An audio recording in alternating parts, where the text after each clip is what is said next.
আসসালামু আলাইকুম। Civil surgeon কার্যালয়ে দিনাজপুরবাসীর জন্য নতুন বিজ্ঞপ্তি প্রকাশিত হয়েছে এবং বিজ্ঞপ্তির তারিখটি দেখতেই পাচ্ছেন আপনারা ৬/৮/২০২৫। ভিডিওটিতে থাকছে ১৫৪টি যে পদে আবেদন করতে পারবেন এবং আবেদনের শুরুর তারিখ, শেষ তারিখ ও কোথা থেকে কিভাবে কোন ওয়েবসাইটের মাধ্যমে আবেদন করতে পারবেন সকল কিছু থাকছে এক ভিডিওতে।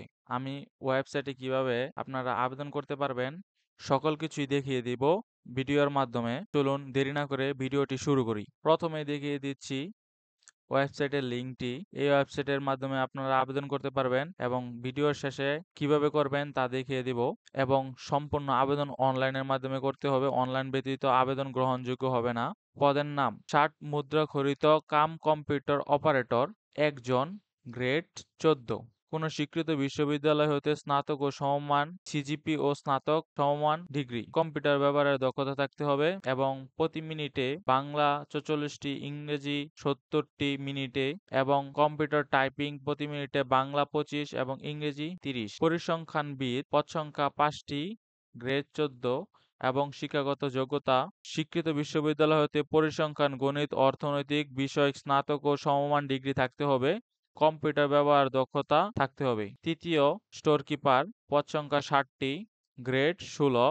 কোন স্বীকৃত শিক্ষা বোর্ড হতে উচ্চ মাধ্যমিক সার্টিফিকেট বা সমমান পরীক্ষা উত্তীর্ণ হতে হবে। স্টোর কিপার পদধারীগণকে সরকারি বিধি অনুযায়ী জামানত প্রদান করতে হবে। স্বাস্থ্য সহকারী পদে ১৩৭ জন, গ্রেড ১৬। কোন স্বীকৃত শিক্ষা বোর্ড হতে উচ্চ মাধ্যমিক সার্টিফিকেট বা সমমান পরীক্ষায় উত্তীর্ণ হতে হবে। ড্রাইভার ৪ জন, গ্রেড ১৬। কোন স্বীকৃত বোর্ড হতে অষ্টম শ্রেণী পাশ করতে হবে এবং বৈধ লাইসেন্স থাকতে হবে। অভিজ্ঞতা সম্পন্ন চালক অগ্রাধিকার পাবে এবং আবেদনটি শুরু হবে ৭/৮/২০২৫ তারিখ সকাল ১০টা হতে এবং শেষ হবে ৮/২৮/২০২৫ তারিখ বিকাল ৫টা পর্যন্ত আবেদন চলবে। আবেদনের কিছু শর্তাবলী এখানে দেওয়া আছে, আপনারা একটু দেখে নিবেন এবং কিভাবে আবেদন করবেন তা এখনই দেখিয়ে দিব। চলুন যাওয়া যাক।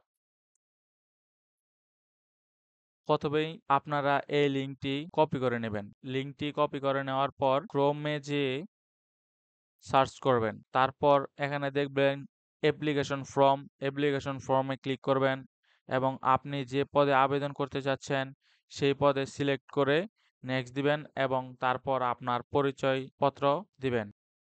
এবং আপনারা যদি আমাদের জব নিউজ জোন চ্যানেলের নতুন দর্শক হয়ে থাকেন তাহলে অবশ্যই চ্যানেলটিকে সাবস্ক্রাইব করে দিবেন। পাশে থাকা বেল বাটনটি অন করে দিবেন। এরকম সকল নতুন চাকরির খবর পেতে সাথেই থাকুন। ধন্যবাদ।